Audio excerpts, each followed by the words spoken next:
ಈ press meet ಕರೆದಿರ್ತಕ್ಕಂಥ ಉದ್ದೇಶ ಏನು ಅಂತ ಹೇಳಿದ್ರೆ, ಇವತ್ತು ಈ ಕ್ಷೇತ್ರದ ಶಾಸಕರಾಗಿರ್ತಕ್ಕಂಥ ಬೈರತಿ ಬಸವರಾಜ್ ಅವರು ಈಗ ಅರೆಸ್ಟ್ ಆಗಿದ್ದಾರೆ. ಈ ಅರೆಸ್ಟ್ ಆದಮೇಲೆ ನಿನ್ನೆ ಲೀಡರ್ ಆಫ್ ಅಪೋಸಿಷನ್ ಅವರು ಬಂದು ಆರ್ ಅಶೋಕ್ರವರು, ಮಾಜಿ ಉಪಮುಖ್ಯಮಂತ್ರಿಗಳು ಮತ್ತು ಅನೇಕ ಜನ BJP ಮುಖಂಡರುಗಳು ಸೇರಿ ಇದು ರಾಜಕೀಯ ಪ್ರೇರಿತ ಅಂತ ಹೇಳಿ ಒಂದು ಸ್ಟೇಟ್ಮೆಂಟನ್ನು ಕೊಟ್ಟಿದ್ದಾರೆ. ಅದರ ವಿಚಾರವಾಗಿ ಈ ಪ್ರೆಸ್ ಮೀಟನ್ನು ಕರೆದಿರ್ತಕ್ಕಂಥದ್ದು. ಈ ಕೇಸಲ್ಲಿ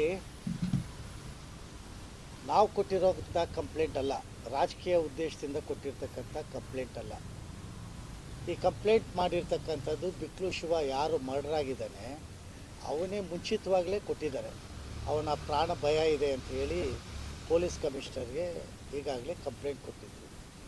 ಅವನು ಮರ್ಡರ್ ಆದ ನಂತರ ಅವ್ರ ತಾಯಿಯವರು ಕಂಪ್ಲೇಂಟ್ ಕೊಟ್ಟಿರ್ತಕ್ಕಂಥದ್ದು. ಇದು ಹೇಗೆ ರಾಜಕೀಯ ಪ್ರೇರಿತ ಆಗ್ತದೆ ಅನ್ನುವಂಥದ್ದು ಪ್ರಶ್ನೆ.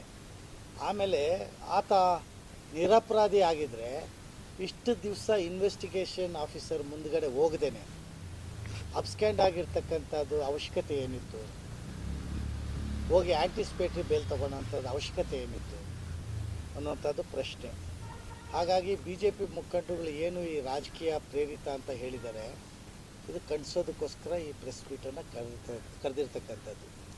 ಹಾಗೆಯೇ ನೀವು ಹಿಂದೆ ಹೋದರೆ 2014 2014ನೇ ಇಸ್ವಿಯಲ್ಲಿ ಇದೇ ಆರ್ ಅಶೋಕ್ರವರು, ಯಾರು ಉಪಮುಖ್ಯಮಂತ್ರಿಗಳು, ಮಾಜಿ ಉಪಮುಖ್ಯಮಂತ್ರಿಗಳಿದ್ದಾರೆ, ಅವರ ಜೊತೆನಲ್ಲಿ ನಂದೀಶ್ ರೆಡ್ಡಿ ಆಗಿದ್ದಂಥ ಮಾಜಿ ಶಾಸಕರು, ಆಮೇಲೆ ಮಾಜಿ ನಮ್ಮ ಲೋಕಸಭಾ ಸದಸ್ಯರು, ಮಾನ್ಯ ಮಾಜಿ ಮುಖ್ಯಮಂತ್ರಿಗಳಾಗಿದ್ದಂಥವ್ರು, ಅವರು ಇವತ್ತು ಹಿಂದೆಯೇ ಸ್ಟೇಟ್ಮೆಂಟನ್ನು ಕೊಟ್ಟಿದ್ರು ಬಸವರಾಜ್ ವಿರುದ್ಧವಾಗಿ. ಇವರು ಮರ್ಡರ್ ಮಾಡಿಸ್ತಾರೆ ಅಂಥೇಳಿ ಗವರ್ನರ್ ಆಫೀಸ್ಗೆ ಹೋಗಿ ಅವರು ಒಂದು ಮೆಮೊರಂಡಮ್ನು ಕೂಡ ಕೊಟ್ಟಿದ್ರು. ಆಮೇಲೆ ಅನೇಕ ಕೊಲೆಗಳಾಗಿದೆ ಈ ಕ್ಷೇತ್ರದಲ್ಲಿ ಅಂತ ಕೂಡ ಆಪಾದನೆಯನ್ನು ಮಾಡಿದರು. ಸಾಕಷ್ಟು ದಾಖಲೆಗಳನ್ನ ನಂದೀಶ್ ರೆಡ್ಡಿ ಅವರು ಬಿಡುಗಡೆಯನ್ನು ಮಾಡಿದರು. ಕರಪ್ಷನ್ ವಿಚಾರದಲ್ಲಿರ್ಬೋದು ಅಥವಾ ರೌಡಿಸಮ್ ಮಾಡಿರ್ತಕ್ಕಂಥ ವಿಚಾರದಲ್ಲಿರ್ಬೋದು, ಅನೇಕ ವಿಚಾರದಲ್ಲಿ ಇದೇ ಬೈರತಿ ಬಸವರಾಜ್ ವಿರುದ್ಧವಾಗಿ ಅನೇಕ ದಾಖಲೆಗಳನ್ನ ಬಿಡುಗಡೆ ಮಾಡಿದ್ದಾರೆ. ಅವ್ರ ಪಕ್ಷದವರೇ ಅಲಿಗೇಷನ್ ಮಾಡಿರ್ತಕ್ಕಂಥದ್ದು ಇದು. ಇವರು ಮರ್ಡರರು, ಇವರು ಇಂಥ ಕೊಲೆಗಾರರಿಗೆ ಸಪೋರ್ಟ್ ಮಾಡ್ತಾರೆ ಅಂಥೇಳಿ ಅವರೇ ಸ್ಟೇಟ್ಮೆಂಟನ್ನು ಕೊಟ್ಟಿರ್ತಕ್ಕಂಥದ್ದು. ಇವತ್ತು ಅದೇ ಜನ ಬಂದುಬಿಟ್ಟು ಇದು ರಾಜಕೀಯ ಪ್ರೇರಿತ ಅಂತ ಹೇಗೆ ಹೇಳ್ತಾರೆ ಅನ್ನೋವಂಥದ್ದು ಪ್ರಶ್ನೆ ಮಾಡೋದಕ್ಕೋಸ್ಕರ ಈ ಪ್ರೆಸ್ ಮೀಟನ್ನು ನಾವು ಕರೆದಿದ್ದೀವಿ.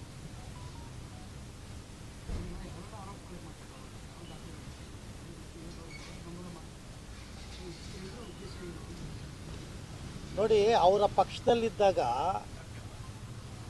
ಈಗ ಅವರು 2014ನಲ್ಲಿ ಕಾಂಗ್ರೆಸ್ಸಲ್ಲಿದ್ದರು ಬಸವರಾಜ್ ಅವರು.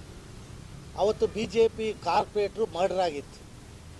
ಆಗ ಇದೇ BJP ಅವರು ಇವರೇ ಮರ್ಡರ್ ಮಾಡಿಸಿದ್ದು ಅಂತ ಹೇಳಿ ಹೋಗಿ ಮೆಮೊರಂಡಮ್ನ ಕೊಡ್ತಾರೆ, ಗವರ್ನರ್ ಮೆಮೊರಂಡಮ್ನ ಕೊಡ್ತಾರೆ, ಪೊಲೀಸ್ ಕಮಿಷನರ್ಗೆ ಮೆಮೊರಂಡಮ್ನ ಕೊಡ್ತಾರೆ.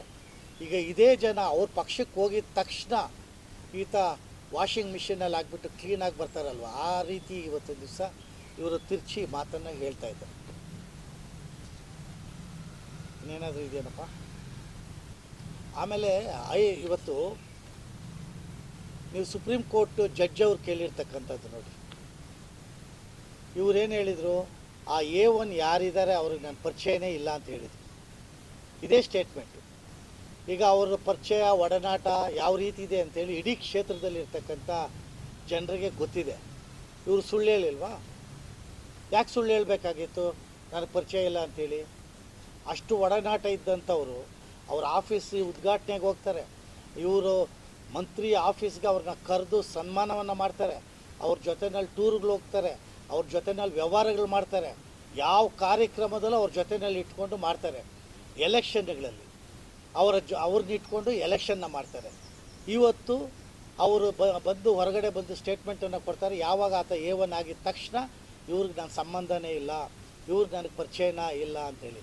ಅದಕ್ಕೆ ಇವತ್ತು ಸುಪ್ರೀಂ ಕೋರ್ಟಿನ ಅವರು ಅವ್ರಿಗೆ ಹೇಳಿದ್ದಾರೆ, ಯಾವ ರೀತಿ ನೀನು ಹೇಳಿದೆ ಈ ಸುಳ್ಳನ್ನು ಹೇಳಿದ್ಯಾ ಅಂತ ಹೇಳಿ ಅವರು ಹಾಕಿರ್ತಕ್ಕಂಥ ಬೇಲ್ನ ರಿಜೆಕ್ಟನ್ನು ಮಾಡಿ ಹೋಗಿ ಇನ್ವೆಸ್ಟಿಗೇಷನ್ ಆಫೀಸರ್ ಮುಂದ್ಗಡೆ ಹೋಗು ಅಂತ ಹೇಳಿ ನಿರ್ದೇಶನ ಕೊಟ್ಟಿದ್ದಾರೆ. ಕ್ಷೇತ್ರದಲ್ಲಿರ್ತಕ್ಕಂಥ ಎಲ್ಲ ಜನರು ಗೊತ್ತಿದೆ ಅವ್ರು ಎಷ್ಟು ಸುಳ್ಳು ಹೇಳ್ತಾರೆ ಅಂತ.